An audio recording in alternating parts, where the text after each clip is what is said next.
I was just going through my mind, like, I don't know how people do this for like 40, 50 years. And then that then sort of got me on the path of reading loads of books in that year about like personal finance, investing, self-help. I then started making money simple in my final year of university a year later. And then it sort of all progressed from there. Yeah, ayy, the market hustle, helping you to succeed, teaching like nobody else. Financial empowerment, giving you strategies for generational wealth, so you can start helping yourself. More money for you to be getting. This the moment for you to be winning and be living financially independent. Market Hustle community, welcome to episode 44. For those of you who are new, my name is Josh. I'm the guy behind the Market Hustle.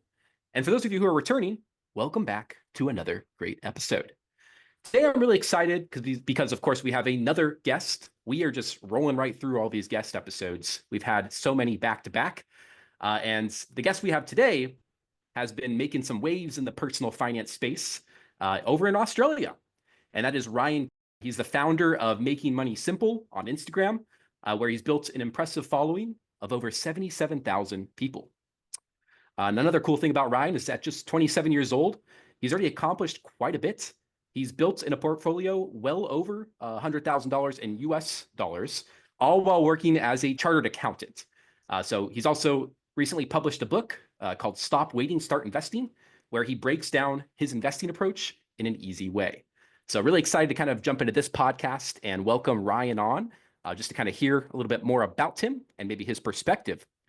Before we do that, let's go ahead and welcome back our two lovely co-hosts. We got the full team here today. Let's hop over to Bafi in New Jersey. Bafi, how are things going, my friend? Man, the weather's starting to get better, so that's nice. But for those of you that are listening, you may not be aware, I'm studying to get my CMA. I do not want to be a CPA, and I'm pretty sure Ryan knows all about that headache. So studying to get my CMA and goes over some accountancy a little bit, but mostly FP&A related topics and subjects. So that is kicking my butt. I'm not gonna lie, it's quite an undertaking, but just a student of life, and anybody that listens to our podcast, we're not just always talking about how you can invest and X, Y, and Z, but we're also studying and continuously learning as well. 100%. Well, hey, shout out to you for grinding through that. I know you showed me the book. Like, let me tell you, this book was thick. That's probably one of the thickest books I've seen in a while. Yeah, Bafi's holding it up right now. Best of luck, man. And of course, going through those finance books, it can get a little dull at times. So shout out to you, Bafi. Get through that. And it's a good highlight of, always investing in yourself and your own education. Like, we know Bafi has had quite amount of success in his own financial journey, but he doesn't let that stop him. He's still learning. He's still staying a student and continuing to soak in the information he needs to continue advancing throughout his career. So awesome stuff, Bafi. Welcome back to the podcast. Pierce, how about you, my friend? How are things in Southern California? They were warm today, dude. I think it was like 85 degrees, but I mean, what can I complain about? It's what month is it now? It's February, so I can't complain too much. Other than that, man, I'm just enjoying life. Went for a drive today with some buddies, and now I'm happy to be hopping on this. Awesome stuff, man. Yeah, same over here in Washington, Seattle. We were actually above 60 degrees today, and we had some full-on sunshine, which the last month has been below 40, maybe even 30s. We've had ice and snow and rain. So it was nice to kind of switch it up a little bit, have a little bit of a warmer day. So I can definitely relate to that. But nothing compares to that Southern California sun, man. Welcome back on, though, Pierce. That being said, let's waste no more time. We got Ryan here, and he is currently in Australia, and he's from the UK originally. So Ryan, hey, welcome on to the podcast. I'm excited to jump in because I know you have quite the perspective. We have some listeners who are in Australia and maybe even the UK. So I think they're going to be able to learn a lot from you specifically. So welcome on the podcast. No, thank you. Hello, everyone. Yeah, it's good to be here. Looking forward to chat all things investing. As you said, originally from the UK, where it's currently very cold at the moment, but in Australia, it's a bit of a different story. So it's nice and summery over here. But yeah, looking forward to it. Thanks for having me on. Yeah, man, of course.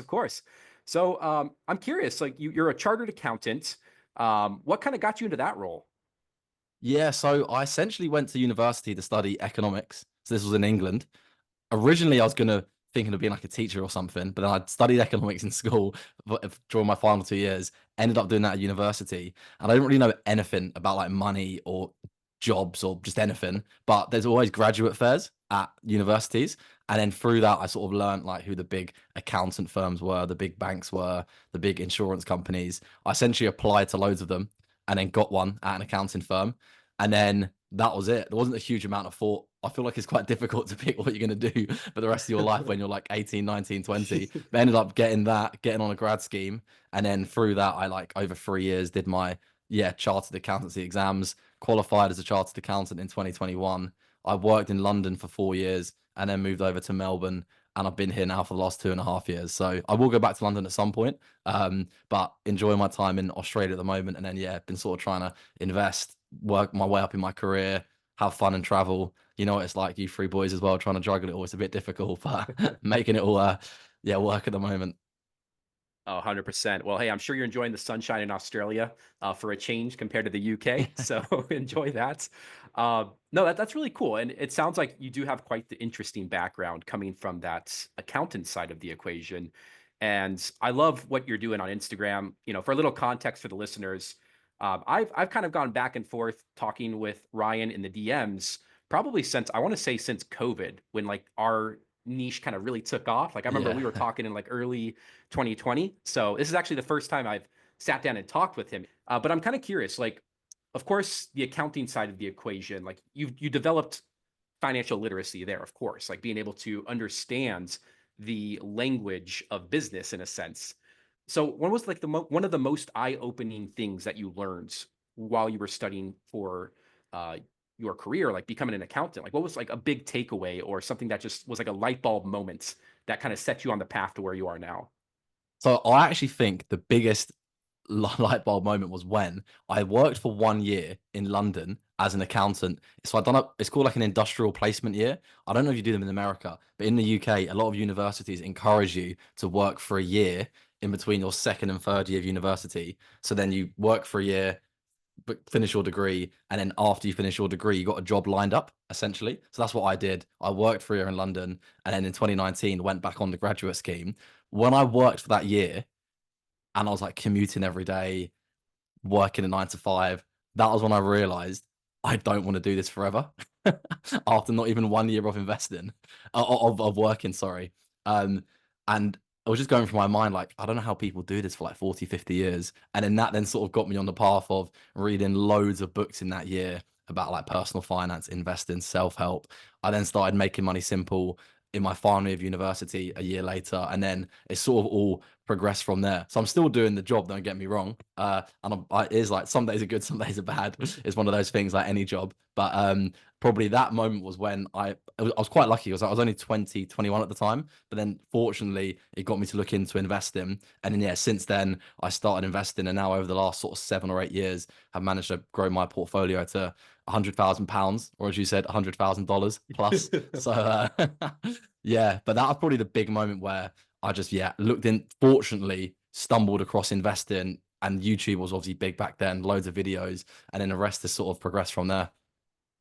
That's awesome stuff, man. I kind of want to zoom in a little bit with your investing journey, because like I know you're pretty much aligned with the philosophy here with the market hustle. You know, we love index funds, we're long-term investors, which is awesome. I'm curious, like, did you ever try any other strategies? Like, what kind of set you on the path of being more of the, taking more of that simpler strategy or the simpler approach, or kind of your name kind of has it summarized in it, making your money simple, so to speak. But did you try any other strategies before you fully embraced the index fund route?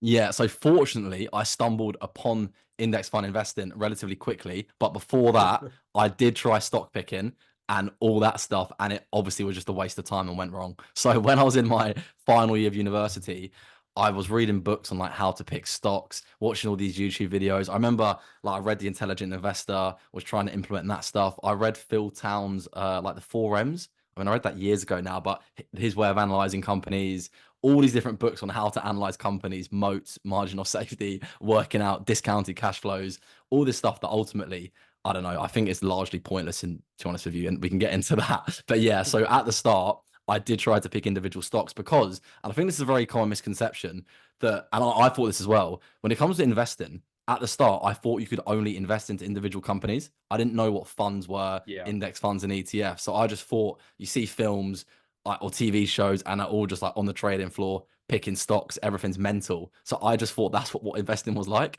So I was looking at charts half the time, trying to like get these notebooks out and work out what the sticker price was of a stock and when to buy. And yeah, I did that for probably a good, probably like 6 to 12 months, because I had a lot of time on my hands when I was at university. When I started working, though, obviously a lot less time. And then fortunately, I stumbled pretty quickly. I think I then read the Little Book of Common Sense Investing and stumbled across some other good funds on a good like YouTube videos and books on index funds. And then it's probably really since, yeah, probably about a year after I started investing was when I've just been in index funds since. And now, like, most of my money is just in global index funds. And that's the approach that I follow. But yeah, at the start, made loads of other mistakes, like paying high fees, like investing based on like tips online.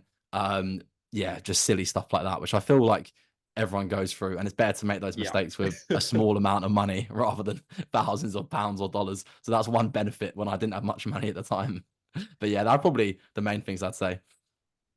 That's interesting, man. I think I want to definitely highlight something there because, that's something many of us can relate to, right? Like we all start out super excited, might be picking stocks or kind of following that excitement path, and then throughout time, we realize that, hey, probably the best results is to actually focus on index funds and ETFs and just focus on long term. But the most important thing there is not that you made those mistakes. Is the fact that one, you was willing to risk and learn and make those mistakes. Two, you learn from it quickly, right? Took you about a year, give and take. Some people, it can be 10 years in and we still haven't learned much. So you making that mistake, learning from those mistakes, and just continuing to learn and improve your strategy. I think that's really the underlying thread that determines the real winners in the long run versus the ones that quit, give up on the investment vehicles that we have. I mean, if you look at the stock market this week, some people think it is like the worst it can possibly be, but it's only 2 months into the year, and at worst case scenario is basically flat for this year so far, right? Not no gains really, but is not in a situation where it's all hell break loose and everybody's gonna lose all their money, So for the newer investors, especially those that started last year, this might be one of the few times you're experiencing a little bit of a downturn and you might be freaking out. So just keep that perspective that Ryan just kind of spoke on as well, and see where it aligns and where it can help you continue to make the right investments. Yeah, well said, well said. And it is nice, Ryan, that you were able to extract the key lessons pretty quickly, just like what Bafi kind of summarized as well. Because yeah, there are people who continue to make mistake after mistake, or maybe even the same exact mistakes, and they kind of get stuck in that cycle of, you know, the running towards the hype and then running away from the fear and the Mm. panic, and then they just start to think it's all a scam, and just, maybe they say wealth building's not for them or the stock market's not for them. But to kind of echo your point, Ryan, I think it's important to dive deeper into what other options are available in the stock market. Like even like before I figured out what index funds were, like I thought you could only buy a stock, and like I knew stocks were ownership claims to companies in that sense. So yeah, it's very easy to get caught up in, like, first off, the number one question every new investor is going to ask is, what stock do I buy? Like there's Hmm. hundreds, maybe thousands, maybe tens of thousands across the world of different stocks you could buy. So like that alone can make it all super overwhelming, and then also make it easy to overcomplicate things, right? Because that's another big thing I see a lot of investors kind of mistake or make mistakes on, is just overcomplicating what doesn't need to be complicated, right? Like these index funds, like, even if what I've also found is, like, a lot of people have heard the word index fund and maybe they've just correlated to something that it's just super abstract, right? Like they don't understand it. And it's unfortunate, because the cool thing about them is they allow you to get exposure to basically buy big baskets of these companies. You don't have to sit here and pick, Apple, Amazon, or even get into the weeds of which company might do well or might not do well. You just buy them all, and you benefit from the overall growth of the market, uh, the stock market machine kind of doing its thing over time. And I think like Bafi said, it's especially important right now during the moments of, market panic or market fear. But I think it's equally important to try to put things into perspective, especially if this is your first year and you've just started, your stock market investing journey. it can definitely get a little bit discouraging when you start to see the red in your portfolio, right? But it's important to remind yourself that first, temporary pullbacks are normal. Like it's a normal part of the growth cycle. Like even in life, right? Like when you're growing in your career or growing in a different skill set, like there's going to be days where things kind of suck. Like it's not going to be all up, straight up linear line. And the same applies to the stock markets. Like that's such an important perspective to try to implement, but it's, it's still hard. Like when you're just a beginner investor, nonetheless. But Ryan, I'm curious, like, do you have any, like, what have you noticed has kind of worked to kind of help people shift their thinking around maybe days like we've had over the last week or so? Yeah, I think that people just try and chase the returns, and people's first question, if it's not what stock to pick, is often like, "Oh, what's going to give me the best return?" But it's literally just impossible to know. And like, if I knew, I probably wouldn't tell you because I would just put all my money in it myself and benefit like 1,000x from that stock or that fund. I think it just comes back to actually understanding like what is investing. Stock picking, I've got nothing against it, but it's very, very difficult. There's like so much data and history over different time periods and in different countries. It's just really difficult to consistently pick stocks that beat the market over the long term. So like, okay, what then is investing? Well, with an index fund, you can own a basket of companies that are going to grow as the economy grows over time. So you're almost sort of guaranteeing, if you believe in like human innovation and productivity is going to increase and companies are going to perform better, then the stock market is going to grow over time. And you can actually pretty safely grow your wealth over the long term just by investing into diversified index funds. It's worth saying though, there are of course red days and there are always crashes, corrections, dips. It just happens, and once again it just comes back to understanding investing. A very good book is The Psychology of Money, which I know is a very popular book in a sort of investing Instagram space, but it just will sort of calm you down and give you comfort that with investing, if you invest for a 40-year period, you might experience 20 to 40 corrections. You might experience 5 to 10 big crashes. It just happens because the world is uncertain. But everyone always thinks this time is different. But the world has always been uncertain and it will always be uncertain. There will always be mad stuff going on. So if you can just try and sort of educate yourself, understand why you're investing and what actually is investing, then I think that will just help you start investing, use index funds, and stick to it for the long term. That's that's super interesting, right? I mean, I completely agree, and I mean, it's one thing I've been doing. If it's tried and true, just keep on doing it. The one thing I wanted to pick your brain about is because not I don't think we've had anybody on the podcast that do it, international investing. And that's one thing that's I do myself. I invest in emerging markets in different areas. And I'm really curious to kind of pick your brain on what do you look for? What do you invest in? And being in Australia, what is your availability to the rest of the world's stock? Yeah, so actually being in Australia and being also when I was in the UK, there are loads of investing platforms and you can invest into like international stocks and international funds. My approach though is very much just to use global index funds. So I know a lot of the world is focused in America, particularly when it comes to the stock market. I know right now in a global index fund, about 60 to 65% of the stocks are US stocks, just because the US dominance is massive. And I know that Warren Buffett and all these like goated investors, all they ever say is just use an S&P 500 index fund, just use like a total US stock market index fund. That's all you need. But I think just through reading some more like local books in the UK and also watching maybe like UK YouTubers and that stuff over the years, I realized that global, if you can just get global diversification through index funds so cheaply and so easily. And I think it's a bit of a no-brainer. And I go through this in my book, Stop Waiting, Start Investing. But if you actually look at the stock market over the last 120 years, the US hasn't always been the biggest and best economy.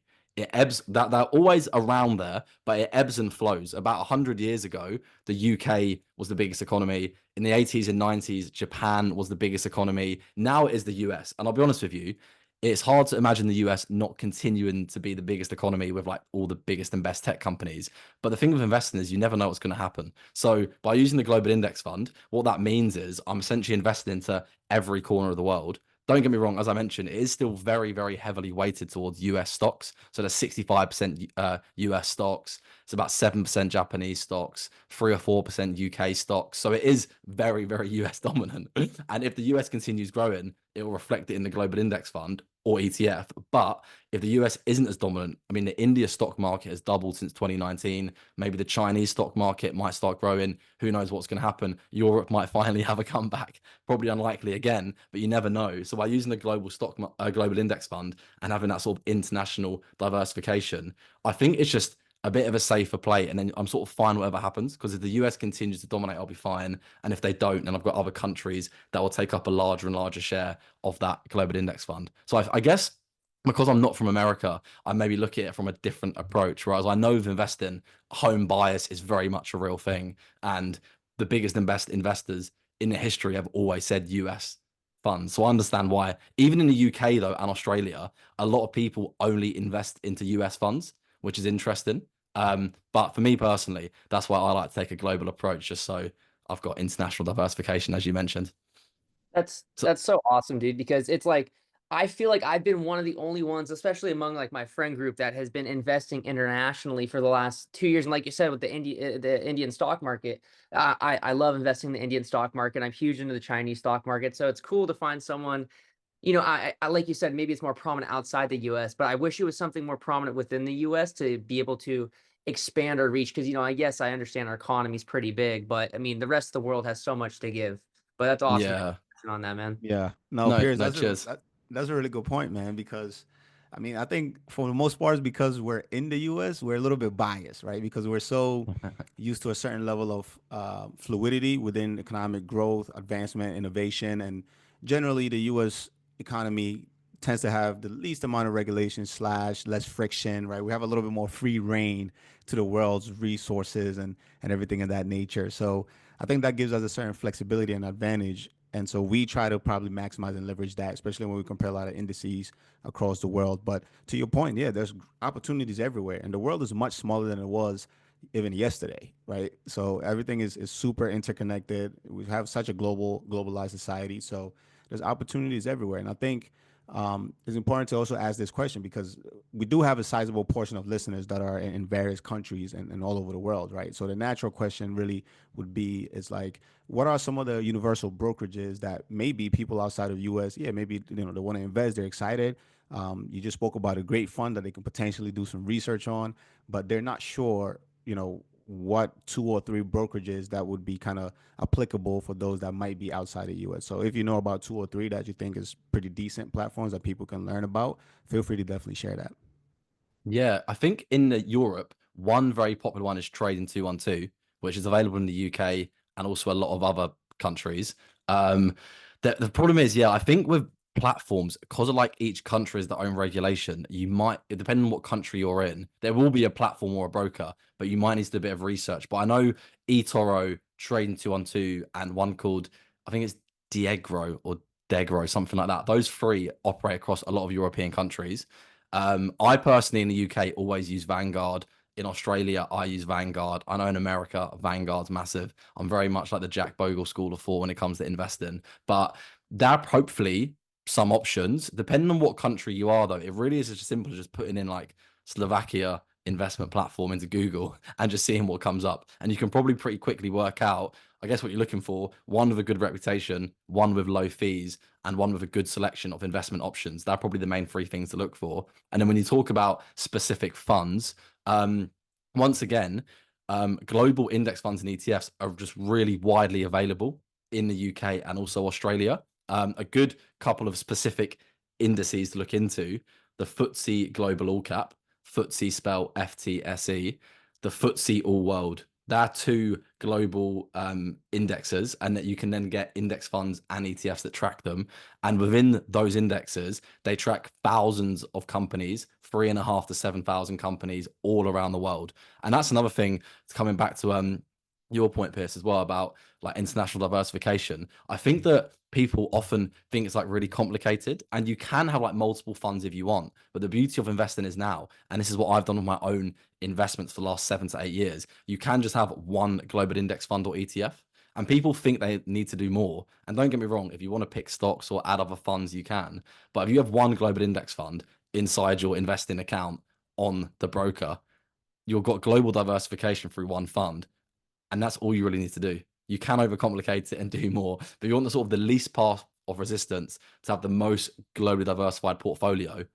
Choose a low fee platform, open an investment account, choose a global fund, and then boom, you got international diversification, and you can just focus on increasing your income, funneling money into it, and let it grow over the decades. So hopefully Man, that that's helps. sick.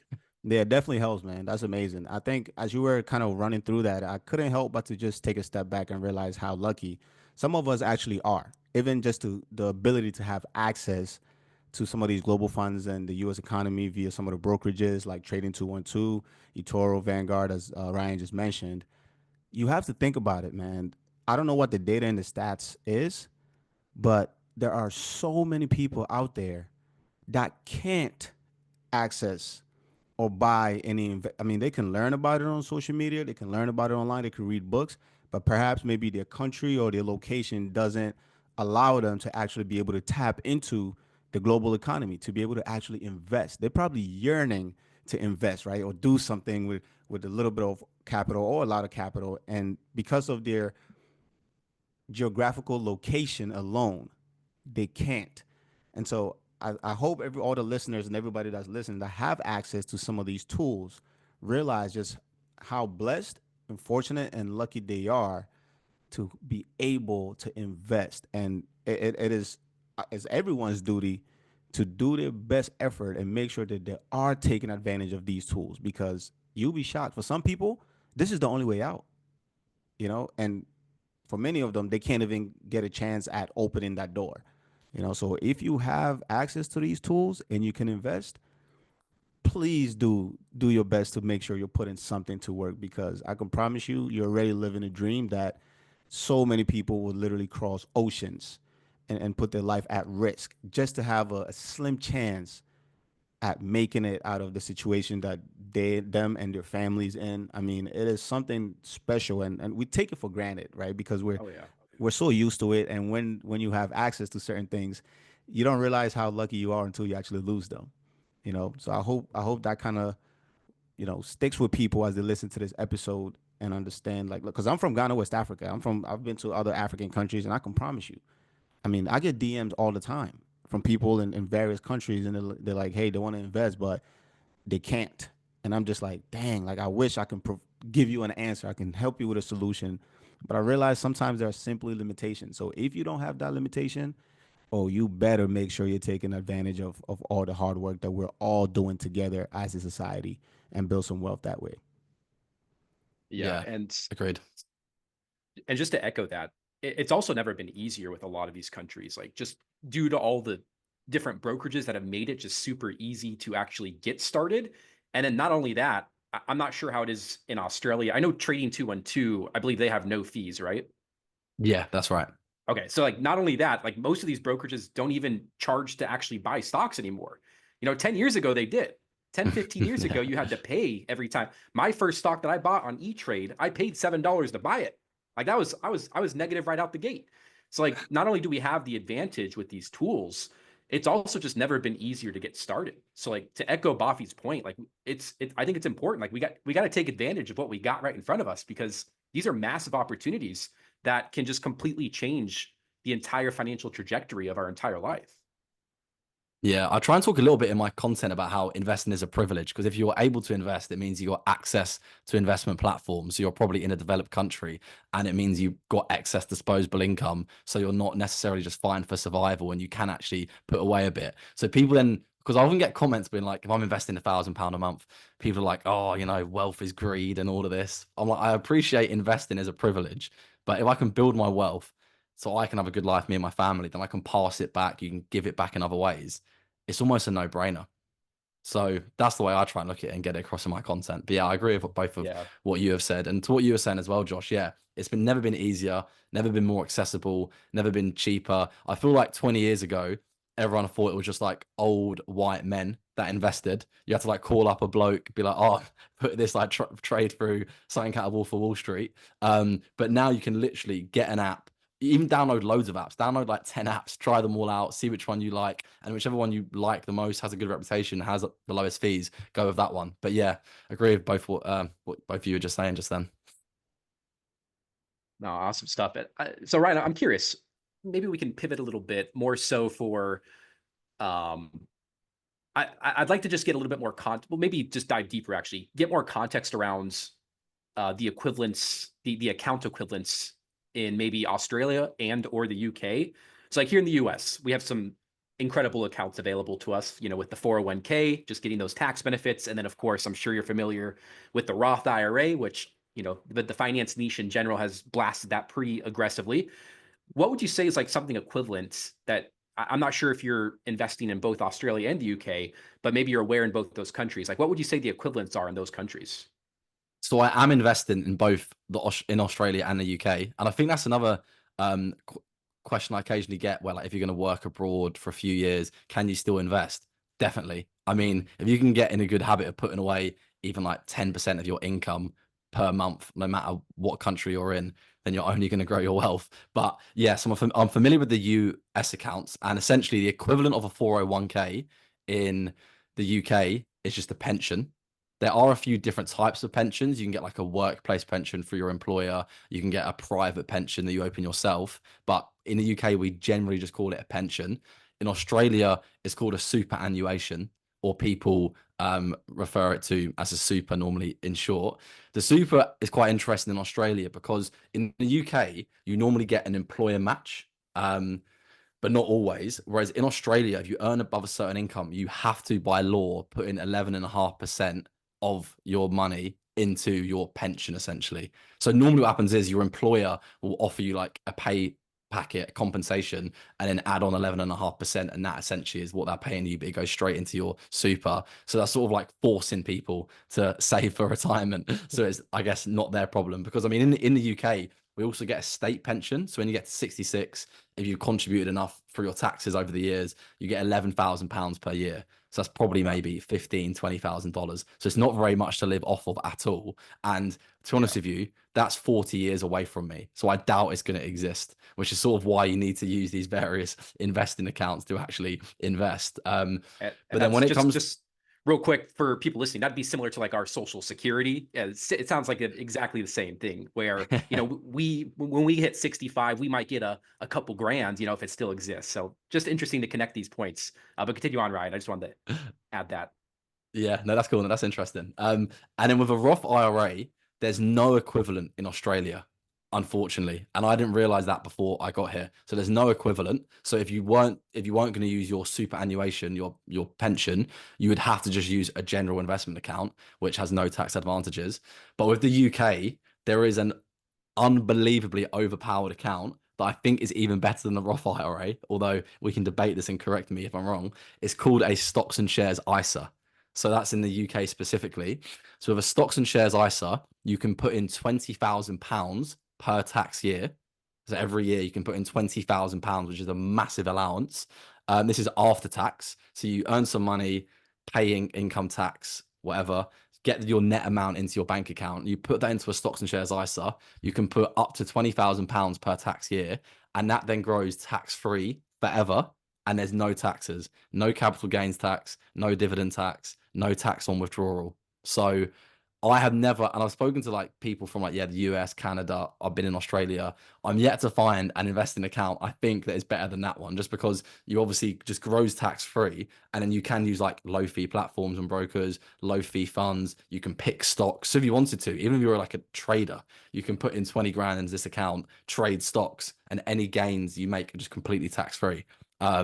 So for me personally, when I was in the UK, I had a bit of a combination. So I would use my workplace pension and get an employer matched contribution, a bit like what you'll probably get in the US. And then I'd also then use a stocks and shares ISA and try and make the most of that allowance each tax year.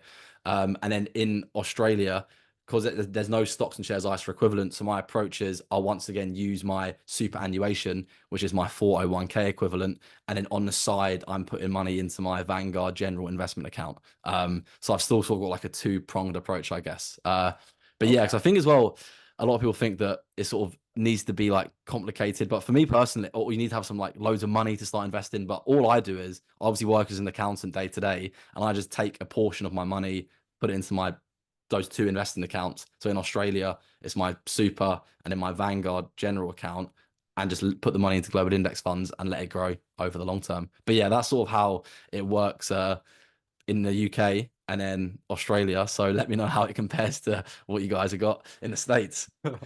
It's definitely very interesting, and you can kind of see some of the similarities if you're aware of the US versions and you're listening in to some of the accounts Ryan mentioned. Ryan, I'm curious though. I don't know if you mentioned this, but was there an age limit for the ISA, stocks and shares, ISA, like to withdraw? Like, is there a specific age you have to hit? No. So that's the beauty Okay, of it. You can access that's it the whenever magic you right want. there.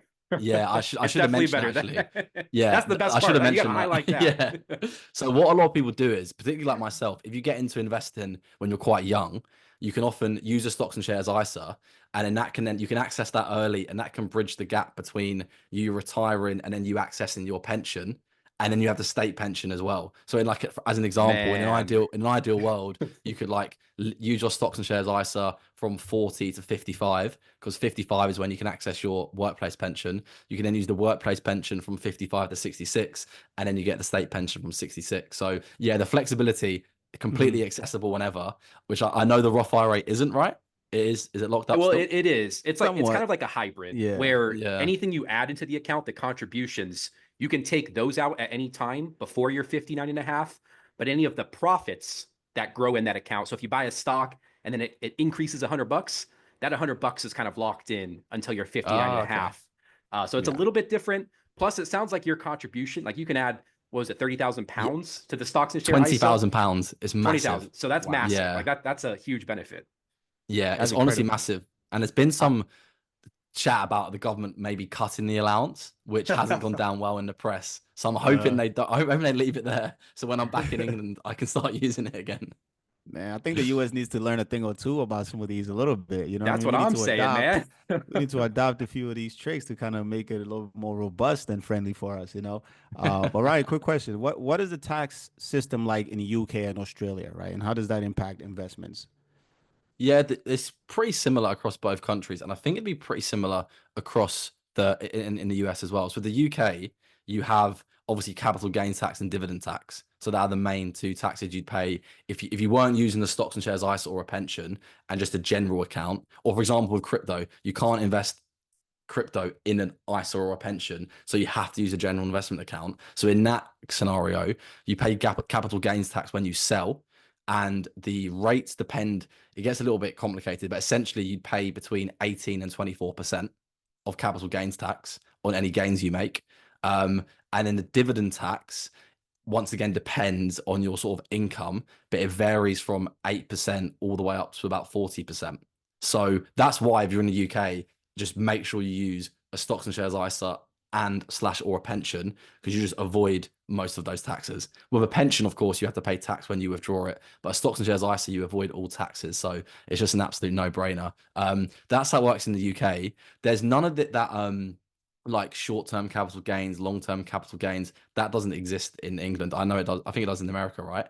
But there is a bit of that in Australia. So with Australia, again, there is well, with Australia, actually, they sort of make it a little bit simpler, because everything that you just put into your tax return, and the marginal rate of tax, from my understanding, is just the tax you pay, sorry, it's just your marginal rate of tax. So it ranges then from 18% up to once again like 40%. So it's sort of similar to the UK how they do it. It's sort of same but different. And you normally in there will like add in the capital gains you've made if you've sold, add in the dividends you've received through your funds or through stocks, and then it sort of then works it out, and you sort of pay your marginal rate of tax. So if you're a high income earner, you can get pretty destroyed by the high taxes. If you're a low earner, you obviously won't pay as many taxes because you're making Mhm. a lower income. I think though, and I did try to work this out when I first moved here, my sort of effective tax rate, like the total like pounds or Australian dollars I'm paying in tax, looking at Mhm. my like portfolio and my income, is relatively the same across the UK and Australia. There are some Okay. taxes that are lower in England, some that are lower in Australia, but of course it's all subject to change because politicians are always changing this. But it's roughly the same. But yeah, that's how it sort of works between the two countries. That's cool. Yeah, no, it's good to know because sometimes because we're in the U.S., we're a lot more comfortable or used to our way of going about the tax code and the system there, and so yeah, many of us in the U.S. might have quite a bit of knowledge on how we operate here in the U.S., but it's always good to know, especially those that might be interested in more international opportunities or traveling, maybe even get a job somewhere. I mean, Mhm. if I get a job in England, I could see myself living in England, man. I loved it. I was there for a couple of weeks, and I'm like, yeah, this I could see myself here. So you just Well, never know for those that are looking at certain opportunities and enjoy just kind of being abroad. It's good to know how those tax codes and those systems work, so you can also make sure that you're getting your fair share of the pie when you get the chance. Yeah, agreed. 100%, man. Well, and we do have, like, I have people who reach out to me that are from Australia or from the UK. So now I have a podcast episode to share with them. And then, of course, we'll make sure that they follow Ryan because you specifically focus on this area and this domain. So I can't thank you enough for being willing to come on here and share your insights, because it's definitely helpful. And man, that stocks and share ISA. We definitely, our politicians need to update the Roth IRA, man.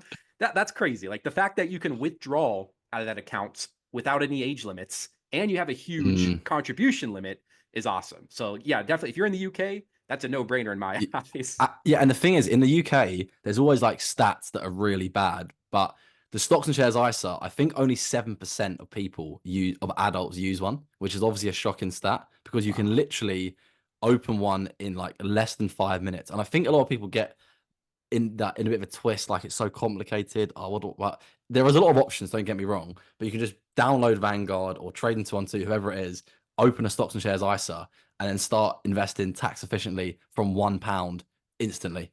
And then you then grow in your wealth. I think so. Yeah, that's like a bad stat. So whilst it is a great account, not enough people use them. And I do think as well, actually, in general, when it comes to investing, particularly in the UK, it's not like America. People are much more like risk averse, Yeah. like buy a house, save money. It's all like, up to their pension yeah. So I thought in America, from my experience anyway, Americans like talk about investing a lot more like participation in 401ks and Roth IRAs. It's a bit more open, whereas in Mhm. the UK particularly, and Australia has got a similar culture as well. It's a bit more sort of like a taboo topic when it comes to salaries and investing, and no one wants to talk about money. Yeah, I Interesting. think in the U.S. Interesting. we're also getting cooked, right? Like, let's be honest. Like, I mean, we work our butt off, and there are certain things that based on how does the different countries' systems work, right? There are certain things. Yeah, we might have a little bit more cash in terms of our income that we earn on hand, but in some other countries, yeah, you might pay more taxes, but you have all these other social systems and things in place to kind of alleviate some of the quote unquote, like individual pain points that you would have to then be responsible for, right? So healthcare being one of those big areas where, in terms of insurance and so forth, yeah, there's pros and cons, and everybody feel how they feel about each system, right? But I think in the U.S., we have fully understood and realized that we are on our own, right? Because before there used to be pensions everywhere, and you could work for a place 30, 40 years, you finish and they'll take care of you.